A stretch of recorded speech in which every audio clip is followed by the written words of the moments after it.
నమస్కారం ETV news కి స్వాగతం. ముందుగా ముఖ్యాంశాలు.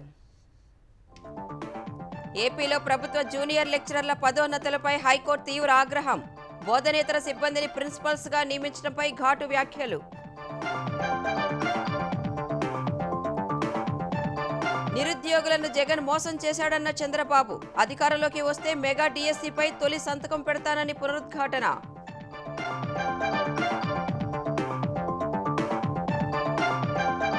లోక్సభ ఎన్నికల ముందు భారాసకు వరుస ఎదురుదెబ్బలు. వరంగల్ బరి నుంచి తప్పుకుంటున్నట్లు కడియం కావ్య ప్రకటన. కాంగ్రెస్ తరపున పోటీ చేసే అవకాశం.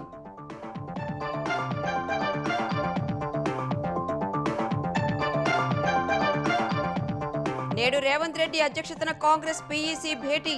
హాజరు కానున్న మంత్రులు, ఇతర ముఖ్య నేతలు. తుక్కుగూడ సభ, ఇతర అంశాలపై చర్చ.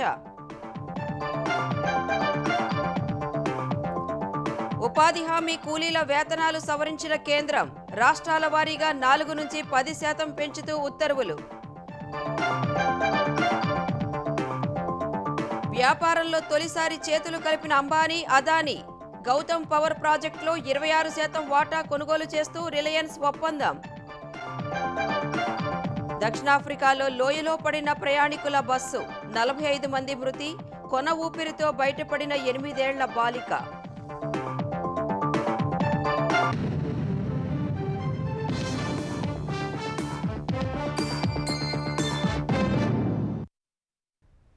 ఆంధ్రప్రదేశ్లో ప్రభుత్వ జూనియర్ లెక్చరర్ల పదోన్నతులపై హైకోర్టు తీవ్ర ఆగ్రహం వ్యక్తం చేసింది. 20 ఏళ్లు బైక్ నడిపిన అనుభవం ఉందంటూ విమానం నడిపేందుకు అనుమతి ఇస్తారా అంటూ ప్రభుత్వ జూనియర్ కళాశాలలో బోధనేతర సిబ్బందికి ప్రిన్సిపల్స్గా పదోన్నతి కల్పించడంపై నిలదీసింది. అలా అయితే సర్వీసు ఉంది కదా అని ఆసుపత్రిలోని వార్డు బాయ్కు సర్జన్గా, కళాశాలలో స్వీపర్లకు ప్రిన్సిపల్స్గా పదోన్నతి ఇవ్వండని ఏపీ ప్రభుత్వాన్ని ఉద్దేశించి హైకోర్టు ఘాటు వ్యాఖ్యలు చేసింది.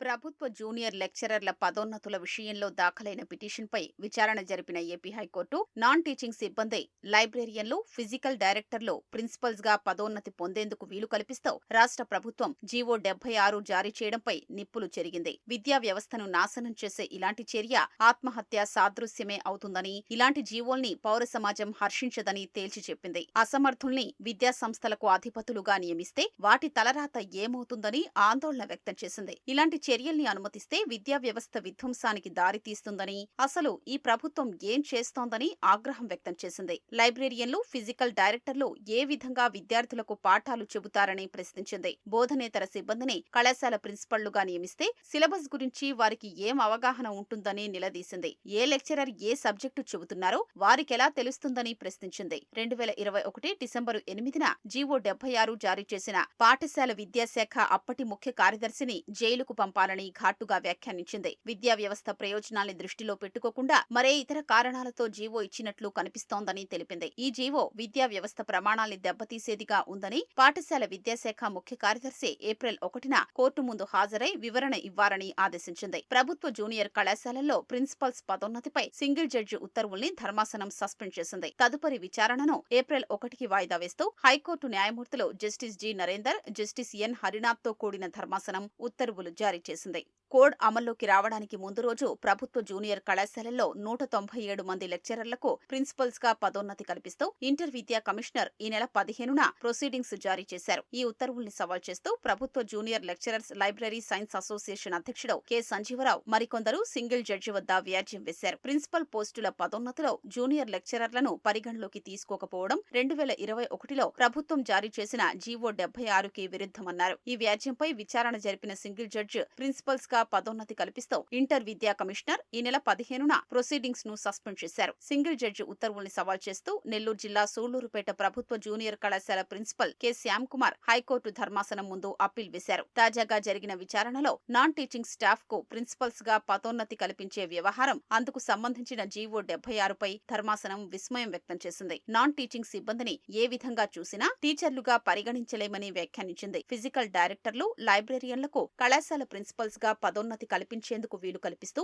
జీవో 76ని ఇప్పటి వరకు ఎందుకు సవాల్ చేయలేదని అప్పీల్దారు తరపు సీనియర్ న్యాయవాది కేజీ కృష్ణమూర్తిని ప్రశ్నించింది. ఎవరిని పడితే వారిని కళాశాల ప్రిన్సిపల్ గా నియమిస్తే విద్యా వ్యవస్థకు నష్టం జరగదా అని వ్యాఖ్యానించింది. భవిష్యత్తులో ఎదురయ్యే ప్రతికూల ప్రభావాల్ని గురించి పట్టించుకోరా అని ప్రభుత్వ న్యాయవాదిని నిలదీసింది. తెలుగుదేశం అధికారంలోకి వచ్చాక తొలి సంతకం మెగా డిఎస్సీపైనే పెడతానని ఆ పార్టీ అధినేత చంద్రబాబు పునరుద్ఘాటించారు. సత్యసాయి జిల్లా కదిరిలో ప్రజాగళం రోడ్ షోలో పాల్గొన్న చంద్రబాబు రాయలసీమను సీఎం జగన్ వైకాపా మాఫియా హబ్గా మార్చారని మండిపడ్డారు. అనంతపురానికి కియా తీసుకురావడం, యువతకు ఉపాధి కల్పించడం తెలుగుదేశం బ్రాండ్ అయితే జాకీ పరిశ్రమ పారిపోయేలా చేయడం, పెట్టుబడులను తరిమేయడం జగన్ బ్రాండ్ అని విమర్శించారు. నిరుద్యోగులకు ఉద్యోగాలు కల్పించకుండా జే బ్రాండ్ మద్యం, గంజాయి, డ్రగ్స్ అందుబాటులోకి తెచ్చాడని విమర్శించారు. వైకాపా ప్రభుత్వంలో అందరూ నష్టపోయారని, తెలుగుదేశంను గెలిపిస్తే ప్రజల అభివృద్ధి బాధ్యత తాను తీసుకుంటానని చంద్రబాబు హామీ ఇచ్చారు. కియా మోటార్ పరిశ్రమ తేవడం మన బ్రాండ్, పరిశ్రమలను తరిమి కొట్టడం ఈ జగన్మోహన్ రెడ్డి బ్రాండ్. ప్రజాగణం సాక్షిగా అడుగుతున్నా, రైతన్నలారా మీ బాగున్నారా అని మిమ్మల్ని అడుగుతున్నా, మీకు సబ్సిడీలు వస్తున్నాయని మిమ్మల్ని అడుగుతున్నా, గిట్టుబాటు ధర లభిస్తా ఉన్నాయని మిమ్మల్ని అడుగుతున్నా, మీ పొలాలకు నీళ్లు వస్తున్నాయని మిమ్మల్ని అడుగుతున్నా, మహిళలు మీరు చెప్పండి మీకు రక్షణ ఉందమ్మా అని మిమ్మల్ని అడుగుతున్నా, నిత్యావసర వస్తువులు అందుబాటులో ఉన్నాయా అని మిమ్మల్ని అడుగుతున్నా, యువత మీరు చెప్పండి ఉద్యోగం వచ్చిందా తమ్ముళ్ళు అని మిమ్మల్ని అడుగుతున్నా, జాబ్ క్యాలెండర్ ఇచ్చాడా అని మిమ్మల్ని అడుగుతున్నా, మెగా డిఎస్సి పెట్టాడా అని మిమ్మల్ని అడుగుతున్నా. మొదటి సంతకం పెడతా, మెగా డిఎస్సి ఇస్తా, 2 నెలలు 3 నెలలు ప్రాసెస్ పూర్తి చేసి మీకు ఉద్యోగాలు ఇచ్చే బాధ్యత తెలుగుదేశం పార్టీ తీసుకుంటాం. వైకాపా పాలనలో దొంగలే దొంగ దొంగ అని అరుస్తున్నారని తెలుగుదేశం అధినేత చంద్రబాబు సతీమణి నారా భువనేశ్వరి ధ్వజమెత్తారు. నిజం గెలవాలి కార్యక్రమంలో భాగంగా కృష్ణా జిల్లా పెనమలూరు నియోజకవర్గంలో భువనేశ్వరి పర్యటించారు. చంద్రబాబు అరెస్టు వార్తతో కానూరులో గుండెపోటుతో మృతి చెందిన వేమూరి పార్థసారథి కుటుంబాన్ని ఆమె పరామర్శించారు. అనంతరం మాట్లాడిన భువనేశ్వరి అమాయకులను, ప్రతిపక్ష నేతలను కక్షపూరితంగా దొంగలుగా చిత్రీకరించేందుకు అధికారాన్ని దుర్వినియోగం చేస్తున్నారని మండిపడ్డారు. గంజాయి, డ్రగ్స్, ఇసుక మాఫియా, భూ కబ్జాలతో ఏపీని దోచుకుంటున్న అధికార పార్టీ నేతలు తమను ప్రశ్నించే వారిని దొంగలుగా చిత్రీకరించేందుకు ప్రయత్నాలు చేస్తున్నారని ఆరోపించారు. ఇప్పుడు కూడా ఆంధ్రప్రదేశ్ నంబర్ 1 స్టేట్ మన యావత్ భారతదేశంలో.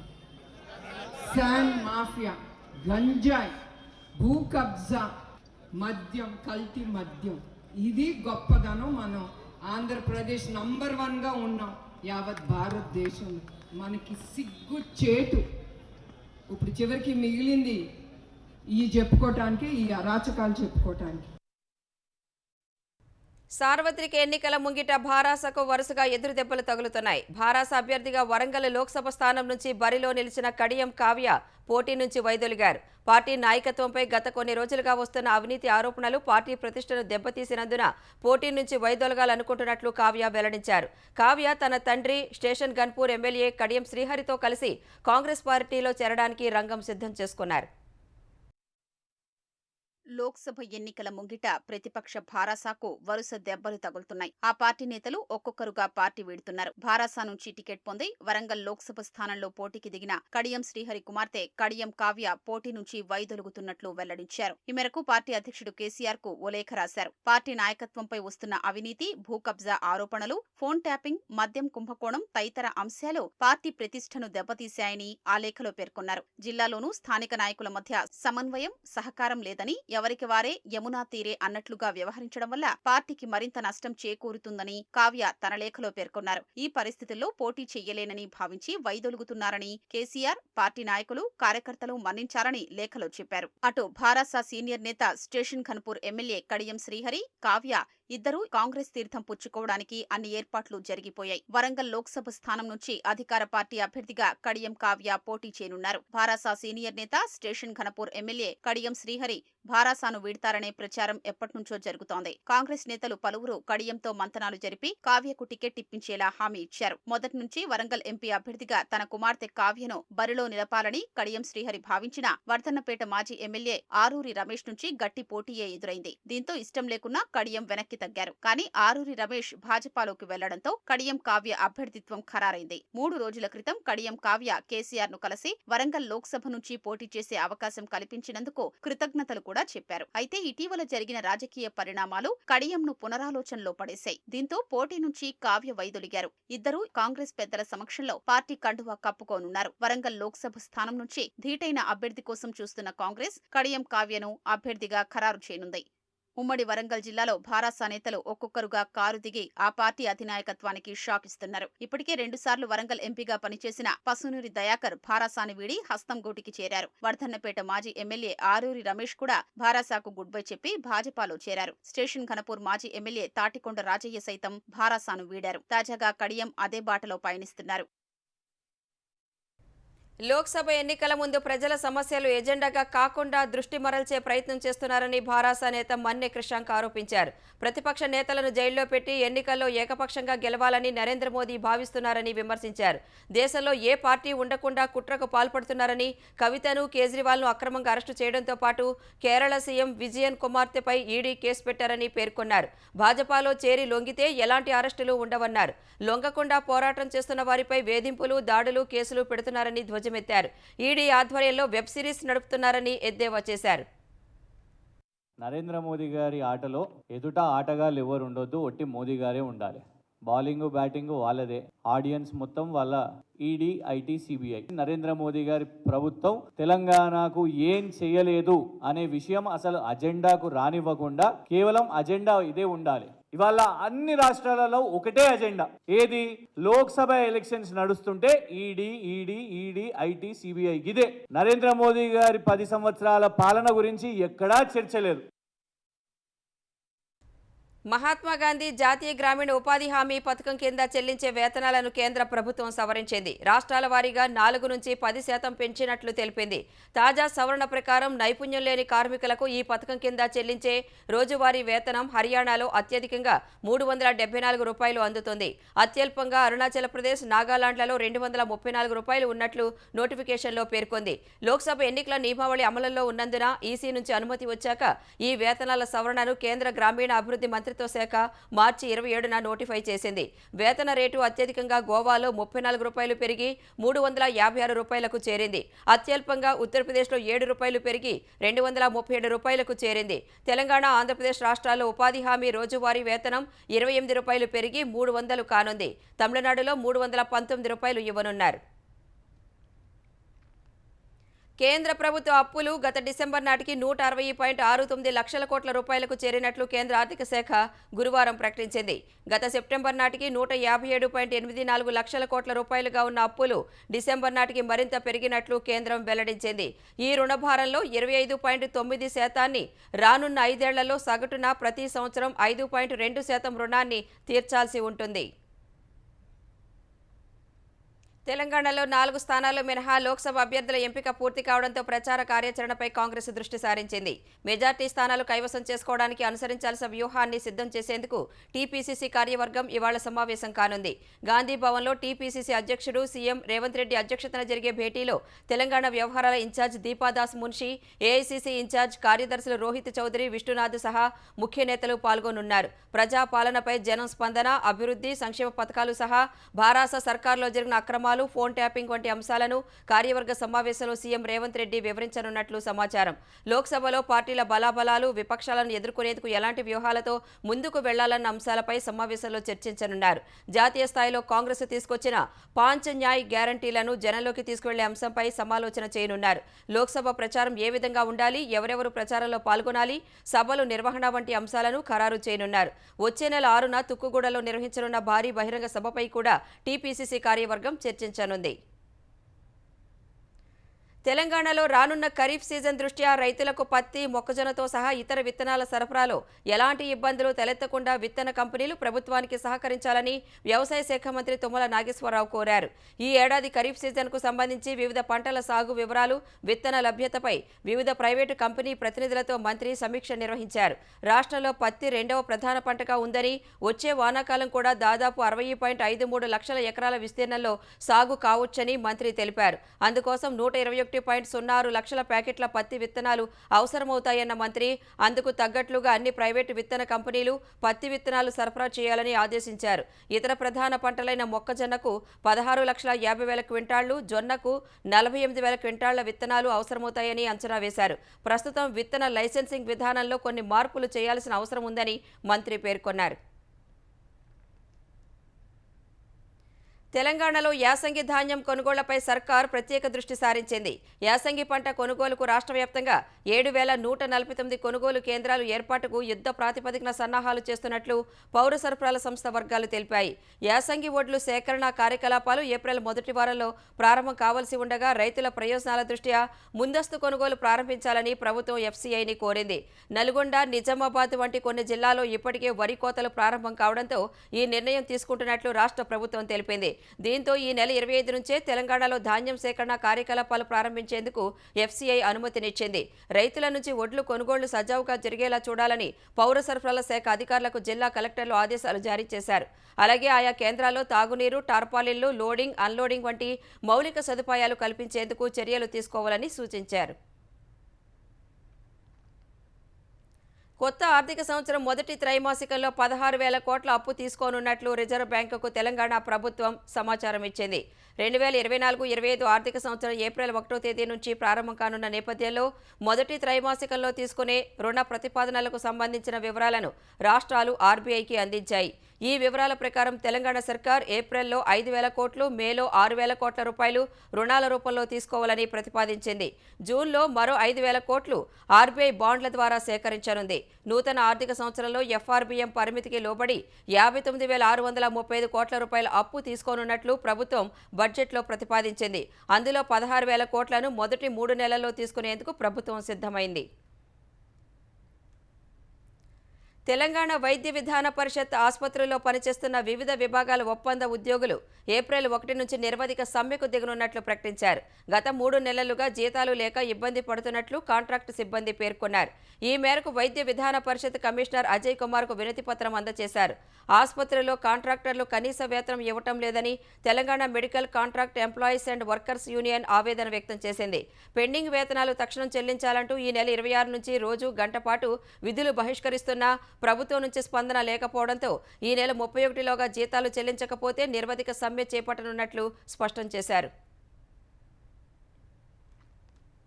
అక్రమ మద్యం, గంజాయి సాగు, ఇతర మత్తు పదార్థాల రవాణా, విక్రయదారులపై ఉక్కుపాదం మోపాలని ఏపీ ప్రభుత్వ ప్రధాన కార్యదర్శి KS Jawahar Reddy excise, special enforcement bureau, police శాఖల అధికారులను ఆదేశించారు. సరిహద్దు రాష్ట్రాల డీజీపీల సమన్వయంతో వీటితో సంబంధం ఉన్న కింగ్ పిన్లను గుర్తించి వారిని పీడీ యాక్టు కింద అరెస్టు చేయాలని ఆదేశించారు. సరిహద్దులోని చెక్పోస్టులో నిఘాను మరింత పటిష్టం చేయాలని చెప్పారు. గంజాయి సాగు చేసే గిరిజనులకు ఆపరేషన్ పరివర్తన కింద ప్రత్యామ్నాయంగా ఇతర పంటల సాగుకు ప్రోత్సహించాలని అధికారులకు సీఎస్ సూచించారు. ఇతర రాష్ట్రాల నుంచి అక్రమ మద్యం, ముఖ్యంగా చీప్ లిక్కర్ తీసుకువచ్చే అవకాశాలున్నందున సరిహద్దు రాష్ట్రాల చెక్పోస్టులతో పాటు ఏపీలో గల అన్ని చోట్ల నిఘాను పెంచాలని సూచించారు. జీవో 84 కింద మున్సిపల్ టీచర్ల రేషనలైజేషన్ ప్రక్రియ చేపట్టడం ఎన్నికల నియమావళికి విరుద్ధమని ఆంధ్రప్రదేశ్ ప్రభుత్వ ఉద్యోగుల సంఘం అధ్యక్షుడు కేఆర్ సూర్యనారాయణ అన్నారు. ఈ మేరకు ఈసీకి, సీఎస్కు విద్యాశాఖ అధికారులపై ఫిర్యాదు చేశారు. రేషనలైజేషన్ ప్రక్రియకు సంబంధించిన సమాచారాన్ని సేకరించడం నిలిపివేయాలని కోరారు. విద్యాశాఖ జారీ చేసిన జీవో చట్టబద్ధం కాదని స్వయంగా హైకోర్టే చెప్పినా దాన్ని ఉల్లంఘించేలా అధికారుల చర్యలు ఉన్నాయని ఫిర్యాదులో పేర్కొన్నారు. 84 జీవో ఏదైతే మున్సిపల్ అడ్మినిస్ట్రేషన్ వాళ్ళు ఈరోజు ఈ రకమైనటువంటి రేషనలైజేషన్ చేసి స్కూల్లో మార్పులు చేర్పులు చేస్తామనేటువంటి చర్యలు సరికాదు అనే విషయం, ఇది కొత్త విధాన నిర్ణయం కింద వస్తుంది కాబట్టి ప్రస్తుతం మోడల్ కోడ్ ఆఫ్ కాండక్ట్లో దీన్ని అమలు చేయడానికి లేదనేటువంటి విషయాన్ని మేము ఎన్నికల ప్రధాన అధికారి గారి దృష్టికి తీసుకువెళ్ళి ఎన్నికల కోడ్ ముగిసే వరకు దీన్ని నిలుపుదల చేసేలాగా విద్యాశాఖ ఆదేశాలు ఏమని చెప్పి కూడా కోరడం జరిగింది. ఆంధ్ర విశ్వవిద్యాలయంలో 100 కోట్ల రూపాయల డంపింగ్ కుంభకోణం జరిగిందని జనసేన నేత మూర్తి యాదవ్ ఆరోపించారు. విశాఖలో మీడియా సమావేశంలో పాల్గొన్న ఆయన ఏపీ రాష్ట్ర మైనింగ్ శాఖకు 20 కోట్ల సెనరైజ్ ఫీజుల నష్టం వాటిల్లిందని, ఎంపీ ఎంవీవీ సత్యనారాయణకు 80 కోట్ల ఆయాచిత లబ్ధి చేకూరినట్లు పేర్కొన్నారు. అలా వచ్చిన డబ్బుతోనే ఎంవీవీ తూర్పులో విచ్చలవిడిగా పంపకాలు చేపట్టినట్లు మూర్తి యాదవ్ ఆరోపించారు. వీసీ ప్రసాద్ రెడ్డి, రిజిస్ట్రార్ స్టీఫెన్లు కోట్ల రూపాయల్లో ముడుపులు పొందుతున్నారన్న జనసేన నేత ఎన్నికల నియమావళి అమల్లోకి వచ్చిన తర్వాత కూడా యూనివర్సిటీలో అక్రమాలు ఆగట్లేదన్నారు. ఆంధ్ర విశ్వవిద్యాలయాన్ని వైఎస్ఆర్ పార్టీ ఆఫీసుగా మార్చేశారని దుయ్యబట్టారు. సీఎం అధికారిక వాహనాల్లో మేమంతా సిద్ధం యాత్ర పేరుతో నియోజకవర్గాలకు డబ్బులు తీసుకువెడుతున్నారని ఆరోపించారు. రాష్ట్రాన్ని గ్లోబల్ సిటీగా మారుస్తానన్న సీఎం జగన్ విశాఖను గ్లోబల్ డ్రగ్స్ సిటీగా మార్చారని మూర్తి యాదవ్ ఆవేదన వ్యక్తం చేశారు. తెలంగాణలోని జూనియర్ కళాశాలలకు ఇంటర్మీడియట్ బోర్డు సెలవులు ప్రకటించింది. ఈ నెల 31 నుంచి మే 31వ తేదీ వరకు సెలవులు ఉంటాయని గురువారం వెల్లడించింది. మళ్లీ జూన్ 1న తరగతులు పునః ప్రారంభమవుతాయని తెలిపిన బోర్డు ఈ నెల 30 చివరి పనిదినంగా పేర్కొంది. వేసవి సెలవులు రాష్ట్రంలోని ప్రభుత్వ, ప్రైవేట్, ఎయిడెడ్ ఇంటర్మీడియట్ కళాశాలలకు వర్తిస్తాయని, ఈ ఆదేశాలను ఉల్లంఘించి కాలేజీలు నిర్వహించే వారిపై చట్టపరమైన చర్యలు తీసుకుంటామని బోర్డు హెచ్చరించింది. భారత కుబేర్లు ముఖేష్ అంబానీ, గౌతమ్ అదానీలు వ్యాపారం కోసం తొలిసారి చేతులు కలిపారు. సంపద పరంగా దేశంలో తొలి 2 స్థానాల్లో ఉన్న అంబానీ, అదానీ మధ్య వ్యాపార భాగస్వామ్యం కుదిరింది. గౌతమ్ అదానీకి చెందిన ఒక విద్యుత్ ప్రాజెక్టులో అంబానీకి చెందిన రిలయన్స్ ఇండస్ట్రీస్ 26% వాటా కొనుగోలు చేసింది. అదానీ పవర్ లిమిటెడ్కు చెందిన మధ్యప్రదేశ్లోని మహాన్ ఎనర్జీ లిమిటెడ్లో రిలయన్స్ 5 కోట్ల ఈక్విటీ షేర్లను కొనుగోలు చేసింది. 500 మెగావాట్ల విద్యుత్తును తమ సొంత అవసరాలకు వినియోగించుకోనుంది. ఈ మేరకు 20 ఏళ్ల దీర్ఘకాల విద్యుత్ కొనుగోలు ఒప్పందం పీపీఏను మహాన్తో రిలయన్స్ కుదుర్చుకున్నట్లు ఇరు సంస్థలు వేరువేరు స్టాక్ ఎక్స్చేంజ్ ఫైలింగ్లో పేర్కొన్నాయి. బాలీవుడ్ నటుడు గోవింద ప్రత్యక్ష రాజకీయాల్లోకి పునఃప్రవేశం చేశారు. ఆయన శివసేన సిందే వర్గంలో చేరారు. బాలాసాహెబ్ భవన్లో మహారాష్ట్ర ముఖ్యమంత్రి ఏక్నాథ్ సిందే కండువా కప్పి గోవిందను పార్టీలోకి ఆహ్వానించారు. శివసేన సిందే వర్గం తరపున వాయువ్య ముంబై లోక్సభ స్థానం నుంచి గోవింద పోటీ చేయనున్నారు. 2004 లోక్సభ ఎన్నికల్లో గోవింద ఉత్తర ముంబై నుంచి కాంగ్రెస్ తరపున పోటీ చేసి గెలిచారు. తర్వాత కాంగ్రెస్కు, రాజకీయాలకు దూరంగా ఉన్న ఆయన 15 ఏళ్ల విరామం తర్వాత మళ్లీ ఎన్నికల బరిలోకి దిగుతున్నారు. వాయువ్య ముంబైలో శివసేన ఉద్ధవ్ ఠాక్రే వర్గం అభ్యర్థిగా అమోల్ కీర్తికర్ పోటీ చేస్తున్నారు. దక్షిణాఫ్రికాలో తీవ్ర విషాదం చోటు చేసుకుంది. ఈస్టర్ పండుగ వేళ చర్చికి వెళుతున్న 46 మందితో కూడిన ఓ బస్ వంతెన పైనుంచి అదుపు తప్పి లోయలో పడింది. ఈ ఘటనలో డ్రైవర్తో సహా మొత్తం 45 మంది మృతి చెందగా 8 ఏళ్ల బాలిక మాత్రమే ప్రాణాలతో బయటపడినట్లు అధికారులు తెలిపారు. బోట్స్వానా నుంచి మోరియాకు వెళుతున్న బస్ కొండపై నిర్మించిన వంతెన మలుపు వద్ద అదుపు తప్పి దాదాపు 165 అడుగుల లోతైన లోయలో పడినట్లు అధికారులు వెల్లడించారు. లోయలో పడగానే బస్సులో ఒక్కసారిగా మంటలు చెలరేగడంతో ప్రయాణికుల్లో కొంతమంది సజీవ దహనం అయ్యారని వివరించారు. మృతదేహాలు గుర్తించలేనంతగా మంటల్లో కాలిపోయినట్లు అధికారులు పేర్కొన్నారు. ఘటనా స్థలానికి చేరుకున్న అగ్నిమాపక సిబ్బంది సహాయక చర్యలు కొనసాగిస్తున్నట్లు పేర్కొన్నారు.